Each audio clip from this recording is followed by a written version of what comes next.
Hello, welcome to QE Auto. Today we are going to learn how to do maintenance on a maintenance battery. The tools that you see in front of you are included in our kit, and we will get started by first cleaning off the surface of the battery. To do that, we are going to use a battery cleaner. Alternatively, which is included in this, is a baking soda and water mixture. This one is just previously purchased in a spray little bottle. So to clean off the surface, you would first spray that surface all over, okay? And the reason we're using a special cleaner is because of the sulfuric acid that is used within a battery. You would take the little plastic brush and we are going to clean all these surfaces of that battery for any type of corrosion or dirt or anything that's on there.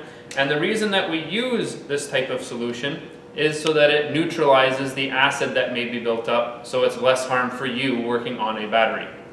Now, once you've used a brush, what we need to do is we need to clean that off as well. And we're going to just quickly dunk it into the just normal tap water to dilute any acid that may have got on that brush. Now, when you're cleaning the top of the battery, you should only use paper towel because they are disposable. If you try and use a cloth, that is going to remain on that cloth, and you can then touch a bunch of other things after that would not be good for you.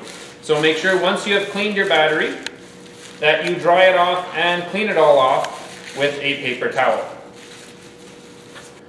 Once our battery surface has been cleaned up and the two terminals with the baking soda and water solution, we then need to turn to cleaning the terminals.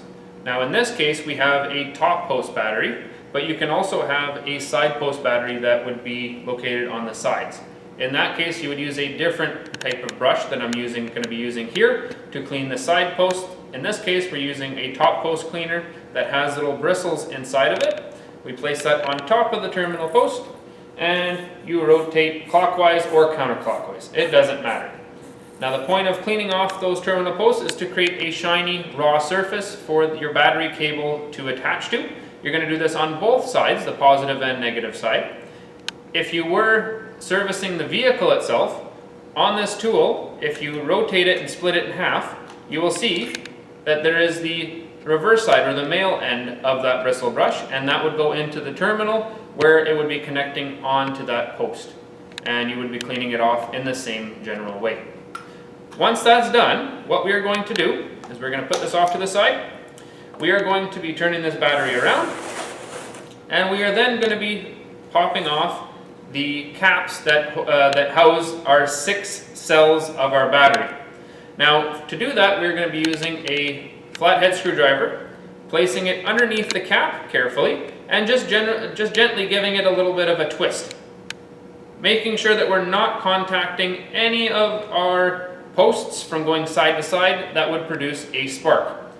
Now, I'm going to be taking off both these caps, and I should remind you that before doing this, to make sure that you are wearing your safety glasses, it is important that we do not get any of the electrolyte mixture, which is sulfuric acid and distilled water, in our eyes. It is corrosive. Once we take the caps off, carefully just place them down right behind where those holes are located, and this allows you to get access to the 6 holes that are the cells of our battery. Now you will see that there's a little bit of extra cleaning solution, or the water and baking soda mixture. Carefully just take a paper towel and dab it down to dry it off. We want to make sure that we do not send any particulates or matter into those holes, because it will kill the battery a lot faster. So we want to just dab that down. Now making sure that we do toss out these paper towels after we're done with them, because they might have the electrolyte solution on there. So with the battery surface nice and clean, we are then going to take our hydrometer out of the bag for safety. We're going to insert it into one of the cell holes, and we are going to carefully squeeze on the top ball and slowly insert some of the fluid level that's inside the battery. And this is the electrolyte solution. The clear liquid looks like water, but it's not water, so don't drink it.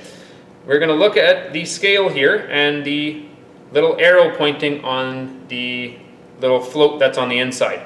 we are then going to record the number that we see here on this scale, and we're going to record that on our lab sheets. Now remember that there is specific gravity of electrolyte, specific gravity of water, and if you can't remember what those are, make sure to look those up either via Google or via my PowerPoint for the accurate numbers. After you have it full, you recorded your number, not removing it from the battery, carefully and slowly squeeze all the electrolyte solution back into the battery, and again making sure that we get all that fluid out, and we are then going to transfer it over to our washout bin after we have done all 6 of our cells. So carefully going to make sure that we try not to drip any of the fluid anywhere, and we're going to take it into our wash bin, and we are going to then first suck up the clean water into this hydrometer and flush it out and dilute that mixture. After you're done with that, also just dip the outside of the hydrometer to make sure that we have a nice and safe instrument to use going forward in the future. For now, I'm just going to let it sit into the water as I complete the lab. With each of our cells now being measured with our electrolyte solution and specific gravity, we can carefully put the caps back onto their holes by putting them right on top, and then using the same tool as we used to remove them, the screwdriver, and using the back of the screwdriver to lightly tap them in place. You don't want to hit them too hard or the caps will crack and then the battery will be no good any longer. So as soon as your caps are in place, we are then going to test the battery. I'm going to swing this around. We're going to test the battery for our voltage to complete our lab. With that, we are going to use our multimeter, switch it to our 20 volt setting, place this down in front of the battery so you can get a reading, and then put the terminals on the right positions and get our reading. Once you have completed this, please make sure to wipe and clean any surface of where the electrolyte solution has touched or potentially where your hands have been. Okay? We have approximately a 15 to 20 minute window where you can complete this lab safely so that you can go back and wash your hands. But please remember that washing hands needs to be done before you put anything away properly, and especially before you move on to your next lab.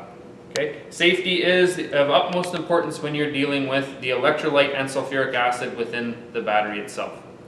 Thanks for watching.